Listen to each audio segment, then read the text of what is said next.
proposed to her man a year ago on this very show, but poor Amanda was jilted. We scoured the country to find her a man for a Valentine weekend to remember. Love is most definitely in the air tonight as America's biggest Barbie dolls give Katie some dating tips, and Danny goes to LA to hang out with the grunge pack. Terry is joined by the mistress of romance, Paula Yates, and punk poet Henry Rollins, and there's music from Living Colour, Huggy Bear, and Tasmin Archer. The word.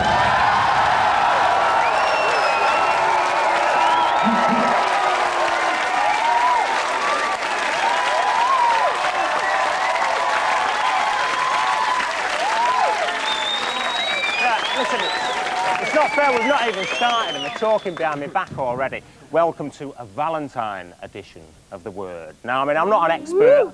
Yeah, I'm not an expert on love, but I have grappled with the subject a few times, you know what I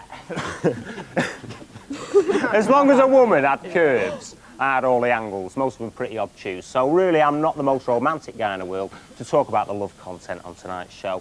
So I'll pass you over to a girl with a soft heart and a head to match, Danny. Terry, if you're going to insult me, please stand up, please stand up.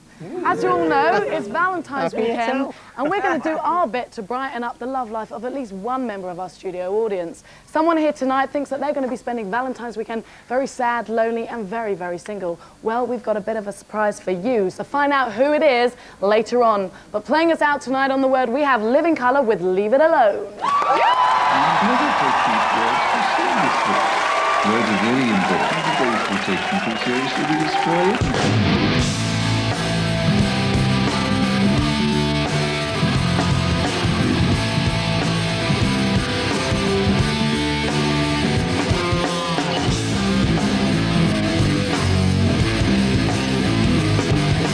I'm not one of those joiners.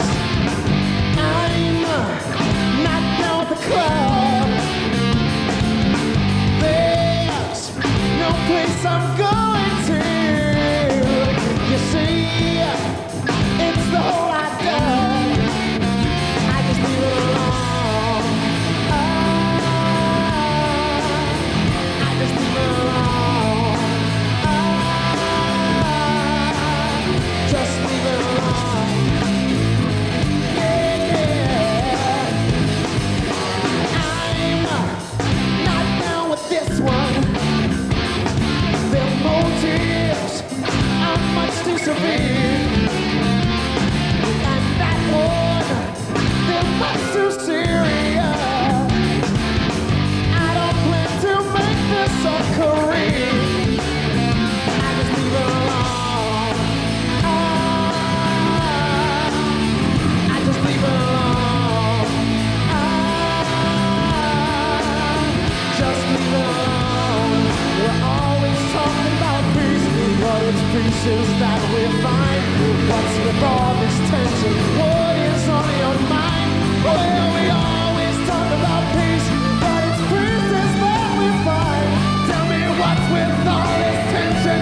Tell me what is on your mind? Yeah, yeah. I wouldn't get me that one. Don't go for all their hype. And you know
We had them on the show 3 years ago. Great to have them back again. Live in Colour, Leave It Alone. Now, our first guest this evening went from the Tube to motherhood, married a saint, and now she's in bed with a different celebrity every morning.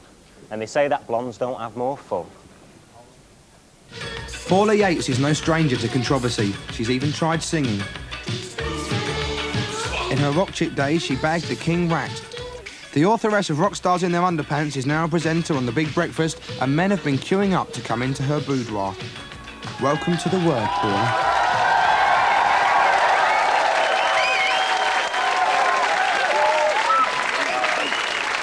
Put it away. Put it up quick. When I saw that, I've got the same underwear on. You've not got the same underwear. I have. Paula's just said that she's got the same underwear on that she had on in that one. Haven't you got that? Isn't it? I thought you'd have like I've got different knickers on for you. Yeah. I think I'm wearing your old ones, actually. Are you all right? Yes, I am. I've prowled your dressing room in the past, let me tell you. Look, you're back on the TV now on The Big Breakfast, because a lot of people from outside of London haven't actually seen you on the TV since the Tube, other than doing interviews about baby awful books. for them. That must have been terrible. Well, I suppose because the show I was doing was only in London, and I was writing all the time, and when I wasn't writing, I was pregnant. So I think it was actually probably quite a good thing they didn't see me for a while. Now, you have caused quite a bit of controversy, haven't What, you? my TV licence? Well, the fun stops here. Your book Phew. now comes out in paperback, doesn't Yeah. it? So everyone will be able to buy it at the train station and everything. Yeah. And in there, you did have this thing about, like, women shouldn't go to work if they have kids. Yeah, Do you still kind of stick by that? yeah. Well, do you understand? No, I those- do think that it's a good idea if you've got kids that are under 5, if you stay at home with them. And I think it's just difficult when things get adapted from your book by the Sun. So suddenly it changes from sort of all kinds of suggestions that I might have made. Like Marie Antoinette, let them eat cake. No, I didn't make Marianne. Stop being rude. No, I'm on your side. I'm sticking up for you here. You know, Terry, you're just so lucky because you've got one of those cute accents that everything you say sounds dirty. Thanks. You know what I mean? And it's lucky, really, isn't it? That's why I Rather was than never- rude. No, I just said, I made lots of good ideas in the book about how you could readjust your life. And when it finally got into the tabloids, it was sort of that I said anyone who worked should be hung, which I didn't. You know how it is. I do know how it is. It's actually quite accurate a lot of the time.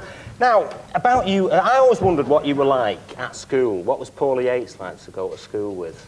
Well, when I was at school, I was a sort of swot, really. And I did very well at school. But I left when I was very young. I left when I was 12. Because you were kind of the original... I left when I was 12 because I lived in Spain and my mum said I didn't have to go anymore. Well, that's all right, isn't it? Oh no, so that was quite good. But then she said I didn't grow anymore because I just went to nightclubs. She says that's why I'm so small, because I was in the dark all the time. It's my mother's theory of why I'm short. Like a flower. Yeah. Without the sunlight. Well, I mean, you were kind of the original... I'm lovely, aren't I am, really, just, aren't you I? know. I've been practising. No, but you were the original wild child, weren't you? Sort of. Yeah, sort of. Is that kind of thing something that you're quite embarrassed about now that you're a mother yourself? No, I'm not embarrassed. I mean, there's some things I did, like, I did a nude spread when I was very young, and like on one picture I'm sitting on a statue's head, and I always thought that was rather an unfortunate thing, because now I sort of think to myself, if my kids ever married royalty, that would be the one they used on the stamps. Well, would you want your kids to marry royalty? No, but you always think like that when you're a mum, you know, and you don't want them to sort of see your bottom I don't think my mother... reprinted everywhere. I don't think my mother ever thought any of us would marry royalty. Yeah. You know what I mean? Wrong sort of... You amaze me. Listen, it's all about romance tonight, darling, so do stick around. And you're so romantic, aren't you? I am quite romantic. Are you? I've had my moments. Have you? Let me tell you, You're yes. so cute. Good. Love is blind, you know, and I've just been, like, sort of feeling my way around recently. Listen, we're going to go over to Katie. Nobody better to cheer someone up, and she's with a girl at the moment in the wilds of Wales who's found herself stranded on the spaghetti junction of love. Hey, keep your Kleenex handy for this one. Katie.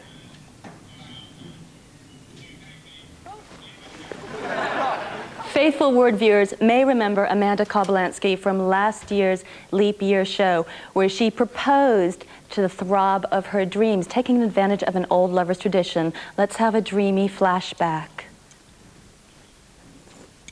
It's gone midnight, February the 29th. Amanda. Richard Ellis, with this ring, will you marry me and be engaged? If I say, huh? Well, I can believe it. Well, that was pretty dreamy stuff, Amanda.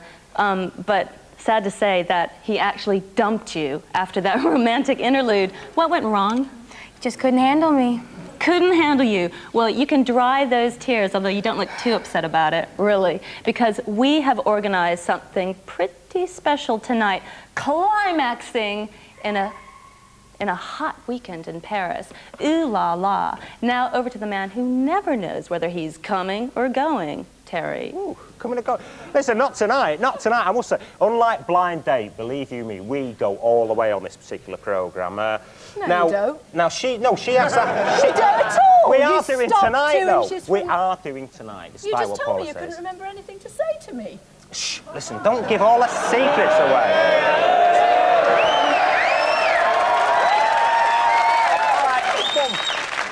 I know, wait. You go all the way. Oh, I've got all gooey inside. Listen, that girl couldn't hang on to that guy. I was there when she asked him to marry her, and he said yes. What advice would you give her to keep her man? And stop brushing me leg with that, because I What get all advice jittery. would I...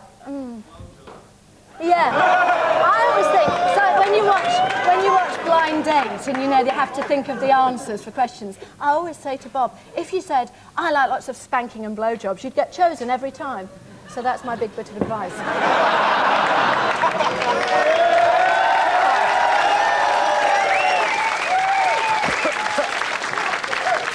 Well, Come on, Terry, let's go all the way. we're going all the way tonight. Listen, our Danny is constantly on the lookout, maybe not for the old spankings and blowjobs, but certainly for guys who are rich and famous, and she was over in LA a few weeks ago, tracking down a guy who was just that.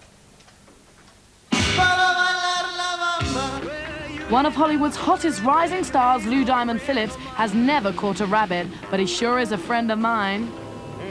Me, big hunter. You want to play games, pendejo? I'm mainly Filipino on my mother's side, with a little bit of Spanish, Hawaiian, and Chinese, you know, but mainly Filipino. On my father's side, I'm Scott, Irish, and Cherokee. So yeah, no, they're not gonna be casting you to play an Irishman anytime soon. You know, I doubt that. But I do like Glenn Livett and McKellen. Do you think Hollywood has typecasted you as an ethnic actor? There's a chance that being ethnic, you're going to get ethnic roles. Yeah. I mean, you really can't kind of avoid that. Unless, of course, I go through the dye job and, you know, Michael Jackson thing. Lou's big break came playing Chicano rocker Richie Valens in La Bamba. La Bamba was a great film. I love that. Did you enjoy making it? Yeah, you know, it's I had a wonderful time making it. I have a lot of wonderful memories, but the truth of the matter is that I was scared shitless for the most part. You're best known in the UK for your commercial success in the Young Guns movies, both of them. What was that like to make? It's just a blast. You go out there and you go, oh, they're paying me, you know, a ton of money to ride horses and, you know, get out and have fun. It was a lot of fun because I was with my peers, you know. I was with a lot of guys that I respected. I respected their work. O art in heaven, hallowed be thy name. Please, Dick, it's getting cold. Bridget, would you be so kind as to pass the gravy, please? I was an immediate brat packer. My card was in the mail. It certainly was. But does Lou live up to the Brat Pack label Hollywood has given him? It means nothing to me. I never hang out with those guys, so it's sort of a misnomer. Lou's next movie is Extreme Justice, a hard-hitting drama based on a true story of a group of maverick killer cops. Extreme Justice is a lot more along the lines of a Serpico or an Under Fire or something like that. It has political overtones to it. So I've never done anything that I consider to be a straight action star, although I've had my butt kicked quite a few times. I know, it breaks my heart too. People can see you playing serious roles, whereas I can't imagine Arnie playing a serious role. I just look at him and laugh. He's getting ready to do Hamlet too, isn't he? To be or not to be. With his second release this year, dubbed Dances with Polar Bears, Lou chalks up another ethnic role as a young Eskimo. The Shadow of the Wolf is a romantic lead you play. Is that a nice... Yeah, I have a love scene with a wolf. It's and a love scene with a polar bear.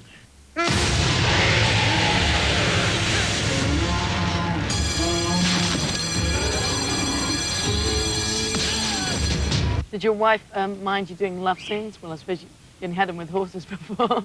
I didn't. It's funny. I didn't do a lot of love scenes when I was married. You know. I think anybody would tend to get a little prickly about you know. Well, honey, I got to go to work and get naked with another woman. I'll See you later. See you at dinner. Yeah. Hard day at the office. I really don't want to go. Oh yeah. Oh, Hollywood, it killed my love life. No, it didn't. You're a red-ass Mexican greaser. You do it with your horse. It's a lot nicer working with a woman than it is with a horse, I'll tell you. And the love scenes are ever so much easier. The word.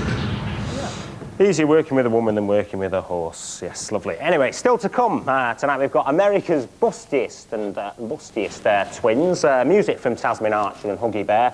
And we've got, do you mind awfully, Paula? Honestly, you're a married woman. And muscle-bound poet, raconteur and musician Henry Rollins joins us on the couch. See you then. Spread the word.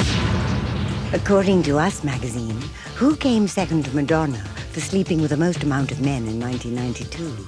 Was it Drew Barrymore, Tori Spelling, Naomi Campbell, or Emily Lloyd? Find out after the break. The word.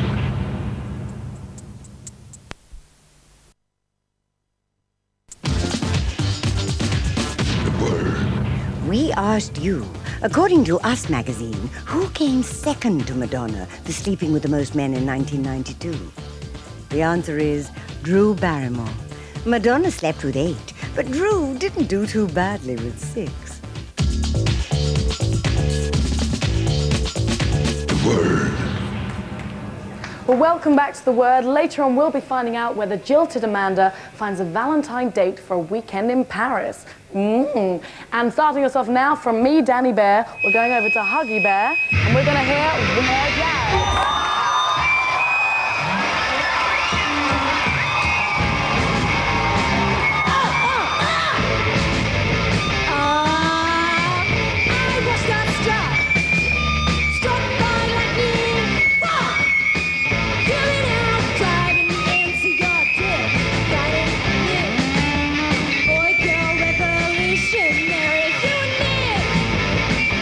She told me, so show me, I'll run you over, watch me. When you say it just too true, told me how to shoot. Let's pull up my skirt and put up with her. Boy, girl, revolution, there is you right to me.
in the studio there with her jazz.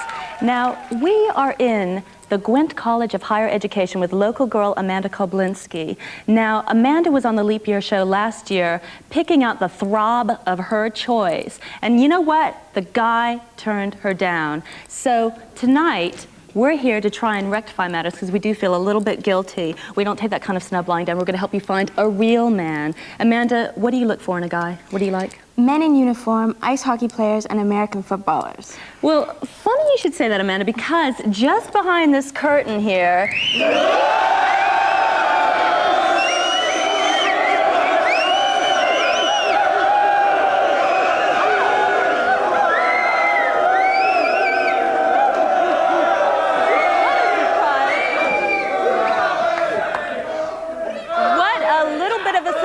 because we do have a few men in uniform, we do have a few football players, and we have loads of single guys from 1+1 dating agency and a load of other guys that they dug up from who knows where. But anyway, they're going to be competing for your hand and the rest of your body in a real rock'em sock'em kind of competition we have tonight, culminating, climaxing in a love weekend in Paris. Now, Amanda, take one last look, because we're going to have some experts help you choose. Would you please take a seat? And you're going to be blindfolded. Now, boys, you might be interested to know that Amanda has been through over 50 unsatisfactory relationships in the past 3 years. She is clearly, I know, it's very sad, but she's clearly somebody who needs a little bit of guidance. Now, we have some experts who are going to provide this guidance because, well, the girl can't do it alone. Now, we're going to do a process of elimination here with our panel of experts, and that those eliminated are going to hit lovers limbo, from whence they shall never return.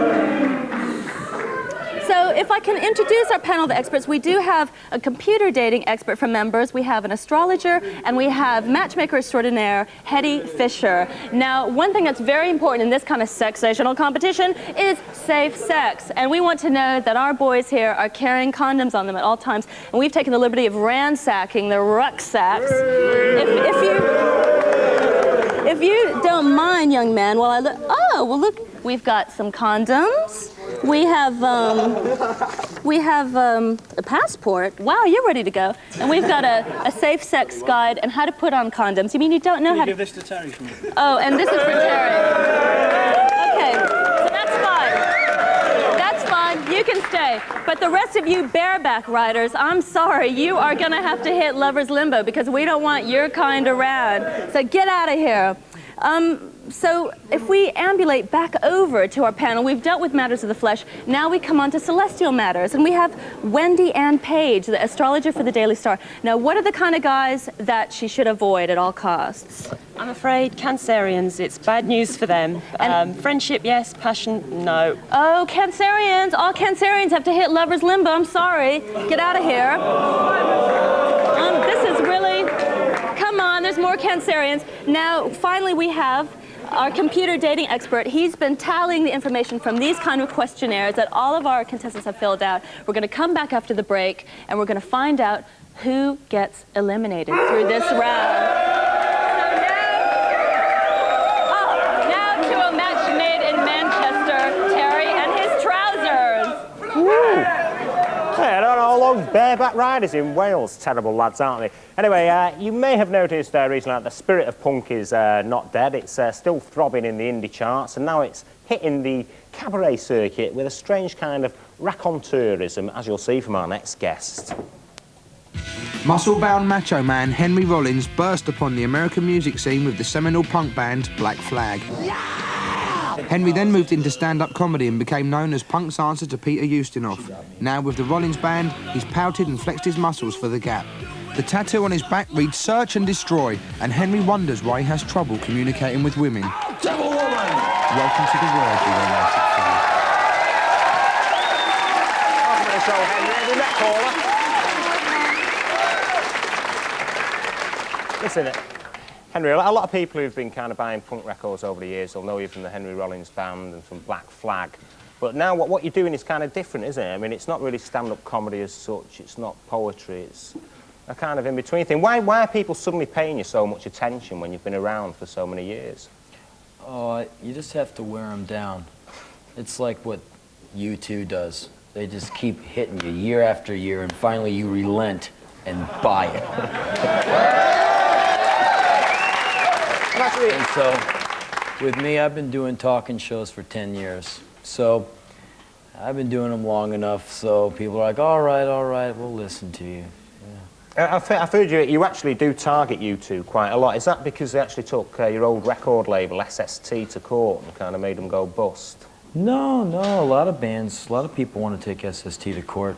No, I just think they're just one of the examples of how music has been made into a travesty over the years. I mean, a band like that takes a year to make 10 little songs, and they take 3 years to tour it, and then they want you to elect them to some kind of disgusting hierarchy when Miles Davis would go crank 5 albums in 1 year, and if you said, "You're the greatest," and he would just say, "Sorry, I'm already bored with that, I'm on to the next thing." And if you wanted to thank him, he'd already be gone on his way to the next thing, when these guys just see it okay to, you know, just go to do those 80,000 seaters and keep milking and milking you. So it's not very musically ambitious for someone who seems to be so sincere. I mean, there are people who say that U2 are kind of parodying that big sort of stadium rock band thing. There's a few nods of agreement, though, in the audience when you said that. But I think they're giving you a bit more problems than me. I think they are. But you've also targeted England. You said that you don't like England. Why is that? Oh, that's all tongue-in-cheek, though. You see, you're trying to make these people not like me. No, I'm not. No, I've been here 19 times. I like it here. But, you know, I poke fun at England. I poke fun at America, too. Like, you know, like, for instance, you know, Ted Nugent never could have happened here, okay? Thank God for that. Sure, right. And it is funny, right? But Morrissey never would have happened over there. And he's funny, too. And so I have fun with all of it. I mean, that guy should cheer up a little, get outside and get into some good American pastimes like, you know, homicide and, you know, taking cheap solvents for highs and, you know, shooting strangers on the streets and stuff, you know. It would cheer him up a little. Instead, you just get the... But if you walk around a lot of towns in England, if you go to Preston or something, man, you see where the guy gets off. You see where... those are like, you know...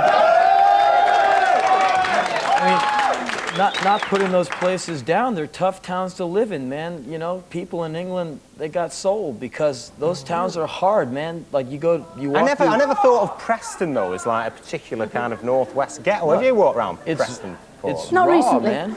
You know, a lot of guys on glue damage, you know, tattooing, you know, Harley Davidson into their foreheads, you know, all kinds of wild stuff. You're talking about the guys that go to your gigs, aren't you? No, I don't think so. I think they go to your gigs. No, I get very bright, imaginative young people at my gigs. I'm very honored by my audience. I mean, you are quite intense, aren't you, as a person? People have said that I'm very intense. No, but you are quite intense, aren't you? It's like performing. This is like the Late Show, isn't it? You're very intense as a performer. Is that kind of just part of your personality? It's just the way I am. Because, you know, I life like your tattoo. is short, man. Hey, this man getting shorter. Listen, I've heard that you've had a... All right, thank you, Henry Rollins. He's out of here, yeah. I think we're bonding here. I'm suing, I know. Listen, I'll be sitting next to you on that couch in a minute, in between you and Paula. Meanwhile, we're going over to Danny, who's got a few people together who are hoping to get together with their Valentines this Valentine's Day. Danny? That's right. Some people might be snuggling up to their loved ones this Sunday. Very nice for them, having a good old snog and all the rest. But some people aren't as lucky. Hello there, what's your name? Simon. And do you have a girlfriend or boyfriend? Yep. Wife. You have a wife. And is she with you tonight? No, she's not as it goes. Oh, well, that's a shame anyway. Hi there. Hi. What's your name? Linda. And do you have a boyfriend? Yeah. And is he here tonight? Yeah, he's hiding somewhere. Oh, get him out somewhere. Hi there. What's your Hiya, name? Sue. Hi, do you have a boyfriend? Up in Scotland, I'm Yeah? afraid, yeah. Can't often see him very much, No, then. no, not often, actually. Oh, that's a shame. Is he here tonight? No, he's not, Oh, actually. that's a shame. Hi, what's your name? I'm Paula. Paula, do you have a boyfriend? Yeah. Is he here with you? Yeah. Yeah? Yeah. Well, I was just think back to that one, actually. Scotland is so far away. How do you have a relationship with someone like that? Oh, once a month. Once a month? Oh, I suppose it's the once-a-month weekend thing, is it? In fact, that must be 2 disappointments for you, because actually you came here to see the Shaman tonight, didn't you? Oh, I did actually, yeah. You did? Wow. Well, in fact, they're not playing here, but I think I hear some bagpipes. Do I hear some bagpipes? Oh, it's bagpipes. Oh, my God. In fact, we've got a surprise for you. Look this way. If this is not This Is Your Life, this is your Valentine. You haven't seen your boyfriend in over a month. We brought him all the way down from Glasgow. Still! Go, don't get him, go on the floor. Still, come on. Oh, my God. Oh, so romantic, so romantic. Right? You can... Oh, this I feel like Cilla Black, actually. Please. Don't cry on me. We want to start. The word wants to start your Valentine weekend very romantically, and I think we just have. But to increase that romanticism, come over with me. I want to introduce you to your candlelight dinner that we have arranged, courtesy of Smolensky's restaurant. Oh my God! And if you'd like to come up here, guys, go on, take a seat. Go on, up you go. Sit down. Oh, what a gentleman. If you want... All right, more snogging later. Come on, sit down. Accompanying you with your meal, we have a beautiful violin music. How do you feel, Sue? Oh, God, it's brilliant. Yeah? Oh, it's brilliant. I think she was a bit shocked, don't you, Phil? I think she was a bit shocked. Yeah? Well, enjoy your meal. Happy Valentine's. I feel like a bit of a gooseberry, so I'm going to leave you two at it. I think Terry... Terry, I think we're actually getting a bit romantic on the word nowadays. What do you think? Yes, rather. I love the violins, really. Yeah, a couple of other people on the fiddle on this show. Paula, a first date. How far should a girl go on a first date? Nowhere. Nowhere. No, that's my advice. Why, am I suddenly Marge Proops here? I don't think anyone should go anywhere on a first date. Why, do you? Well, I mean, you know, like, far in... I know what you meant, Terry. Yeah. Yes, listen, No. I wanted to talk to Henry about bonding. Romance. Yeah. Well, you haven't actually got a Valentine at the moment, have you? What's that, like a sweetheart? Girlfriend, yes. Nah. So there you are, girls. He's scouting tonight. All right. Listen, now, look at them all lining up. Not. Now, any guys out there who've been looking for their kind of dream girl, you know, a genuine living doll, someone you can count on in a clinch, you know, might be interested in what Katie found in LA a couple of weeks back. Do you dread Valentine's Day? Waiting all day for that card that may or may not come from that special someone?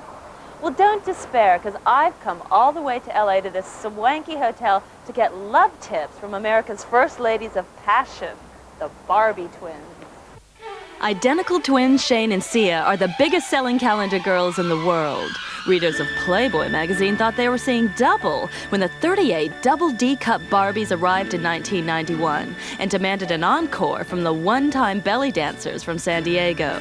Now, in their first ever UK TV appearance, the Twin Peak twins give their top 10 passion tips for the word.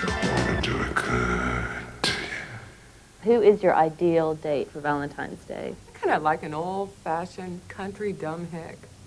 She keeps stealing that. That's mine. You know, a little chewing tobacco. Should you impress him with your mind or your body? Neither. I don't want to impress them. That's right. They have to impress you. What would you give your man on Valentine's Day? Something that he'll remember that has deodorant. Right. Honey, you kind of smelled last night. Should you sign your Valentine's cards or should you just send them anonymously? No, I kiss them, and if they don't smell it correctly, forget it. Should you treat him mean to keep him keen? She does. Once in a while, she has all the luck. Once in a while, a little whip here and there is kind of sexy. What's your ideal location for a Valentine's Day date? Countryish. I like country. Country? I'm a little country.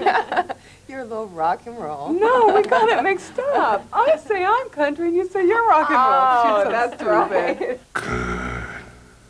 Would you ask a man out or would you wait to be asked? We're always asked to go separately because people can't do much with twins.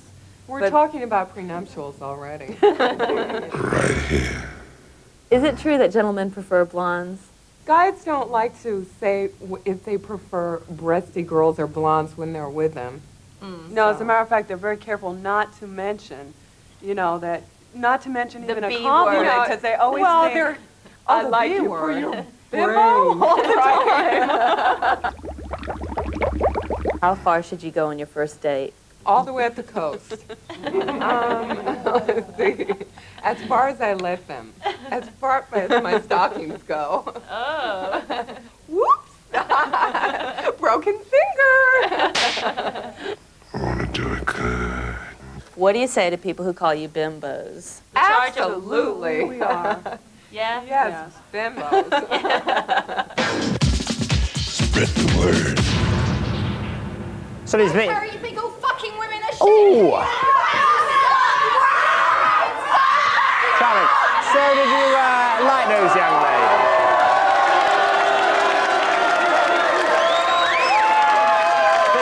I think somebody's out to get naked name for themselves.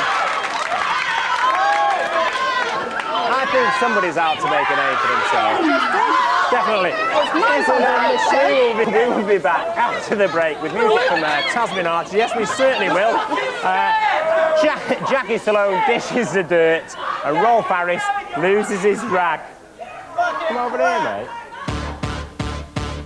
The word. Which of these deceased actors first slept with a woman when he was 40? Was it Anthony Perkins, Denham Elliott, Laurence Olivier, or Frankie Howard? Find out after the break. Spread the word.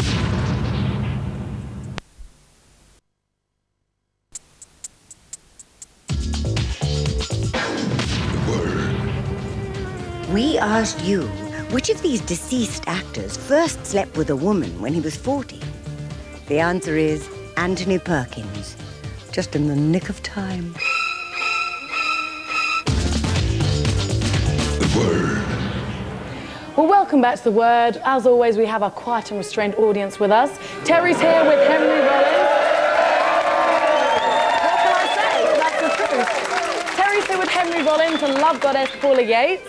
And earlier on, we surprised two lovers by bringing Phil down from Glasgow to get together with his lover, Sue, for the Valentine's weekend. And actually, they're over there, so let's see what they're getting up to.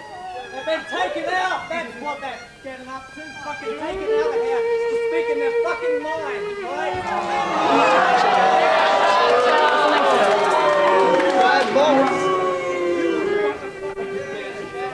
Well, as I'm trying to set up some young couples for Valentine's weekend, I think Katie's trying to match up another. I am in lover's limbo with some of the people organized by 1+1 dating agency and some of the newest inhabitants who have wended their way here because of the wrong horoscope sign, or they don't have their condoms, or they forgot their passport. Anyway, I'm here also with Andreas from Members Dating Agency. He's put all their details into the computer. It's chewed them up, spat them out again. On what basis have these boys been rejected? Well, basically, she likes brown hair, muscular. She likes a man and she doesn't like short people, so I had to get out all the dwarfs. Okay, well, I'm really sorry about that. So I'm going to go on and see who we have left over, if you'll excuse me. Gentlemen. Look at all of this talent. We've got 4 boys left over, and our expert now is Jenny, who's Amanda's best friend, and if she doesn't know what Amanda likes, who does? Now, Jenny, you have to eliminate one person. Who's it going to be and why? Pardon me. This one. This one, I'm sorry. And yes. why? And why? Well, I'm sorry, he's just totally ugly. Sorry. Oh no! I'm really sorry, but you have to go, and we'll discuss it. We'll discuss it later. Okay, thank you very much for your help. We've got 3 lads left, and we're going to bring you over to our resident matchmaking expert, Hetty Fisher. Now, Hetty, I believe you have a question for each of these boys.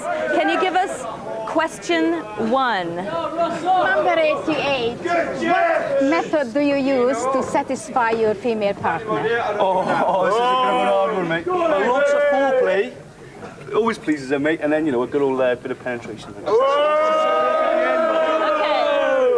Question 2. 89. Do you have sex with your girlfriend when she has her period?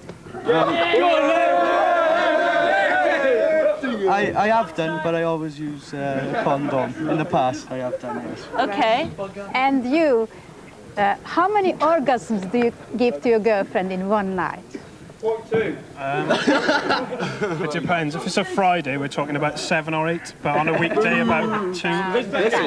Okay, so what do you think? Based on the answers, which one can stay and which one can go? 76. Just one. 70. Which of these 3? 89. 89 has to go. I'm afraid. Has to go. Okay, sorry, Lover's Limbo. Now we have 2 lads left, and we're going to devise something very, very special for the last round, because remember, Amanda loves really, really muscly guys. Now back to that Mancunian love muscle, Terry.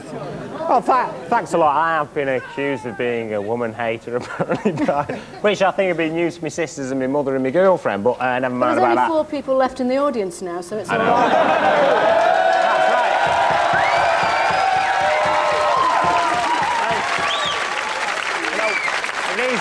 If these garbagey bands don't want to come on the show, don't come on and we respect your opinion.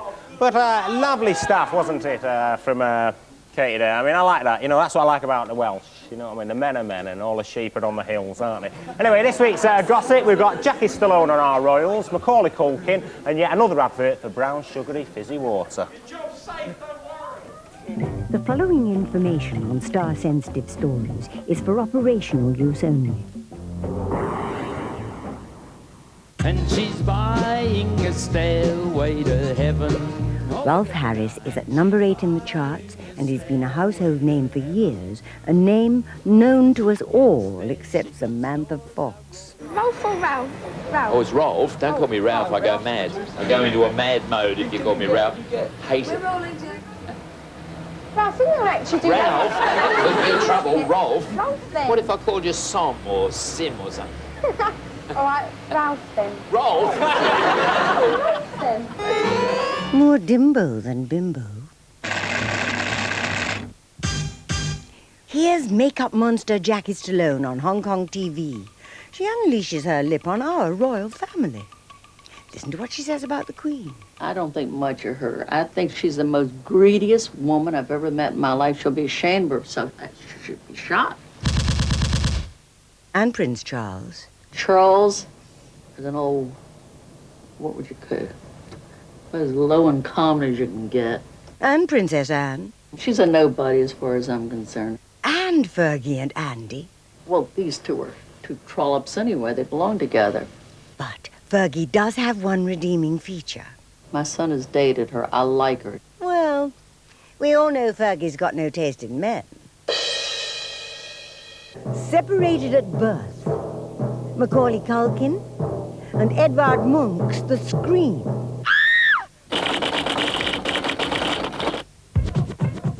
A global exclusive. For the first time on TV anywhere, the new Coke ads.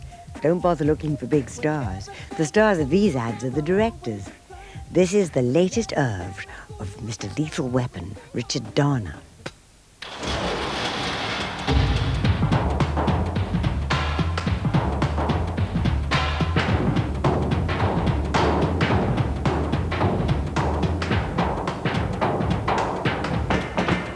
It makes me thirsty just looking at it.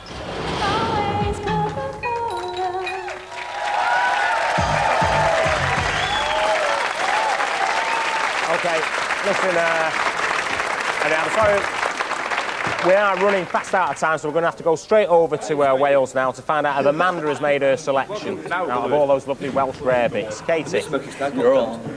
Now for the final sensational round of our Valentine's Day. We have got down to our last 2 eligible bachelors, and they will be arm wrestling for Amanda's love. But before that happens, I'd like to take you to the men Quiet down, lads. Before that happens, we're going to go to the man without whom none of this would have been possible, Richard. Now, Richard, you are Amanda's ex-fiancé. You were the one that you said yes, then you said no. Would you say yes again? No way. Oh, no, I don't like that. You're not even going to lover's limbo. Forget it. I don't even want to know. Oh, stop fiddling with my hairdo. So we're going to come over here. These are two boys who would not trifle with a young girl's affections. I know. So when I say go, you're going to commence arm wrestling. On your marks, get set, go!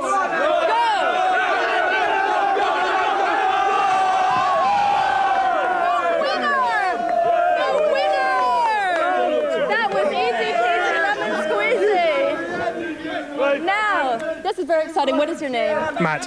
Matt, would you like to come over and claim your prize? Would you pick Amanda up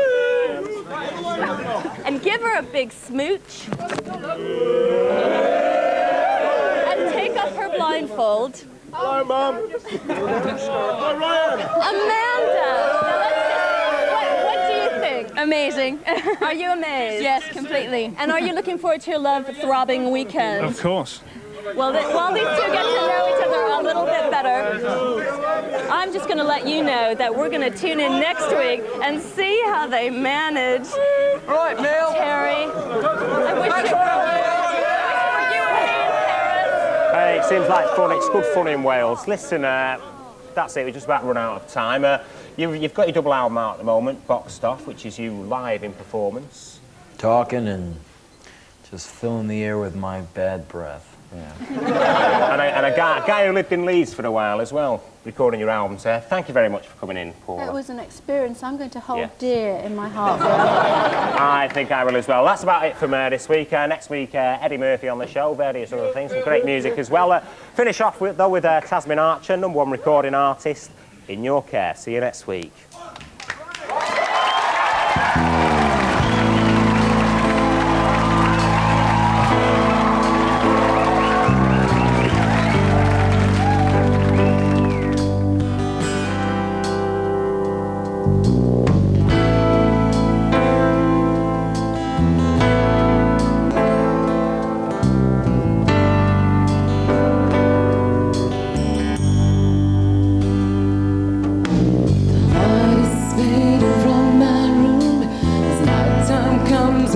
Too soon, I'm so afraid.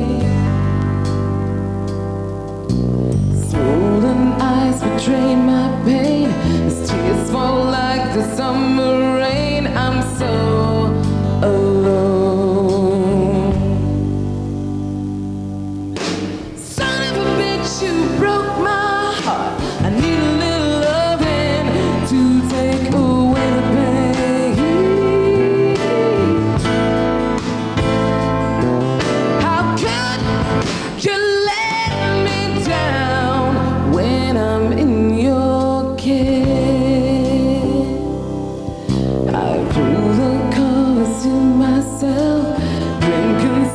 Upon his breath, I close my eyes.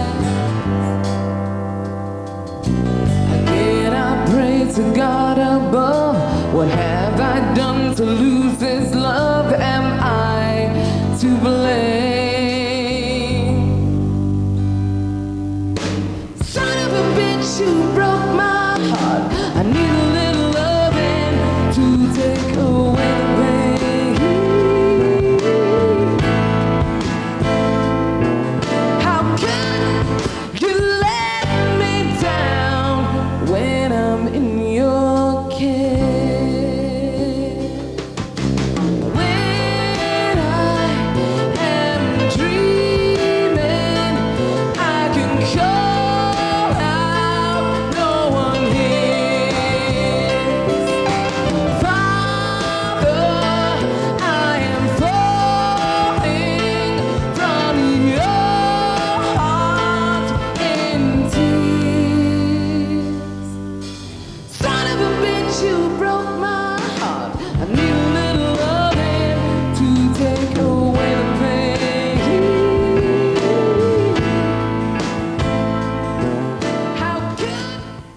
Do Americans have quirkier love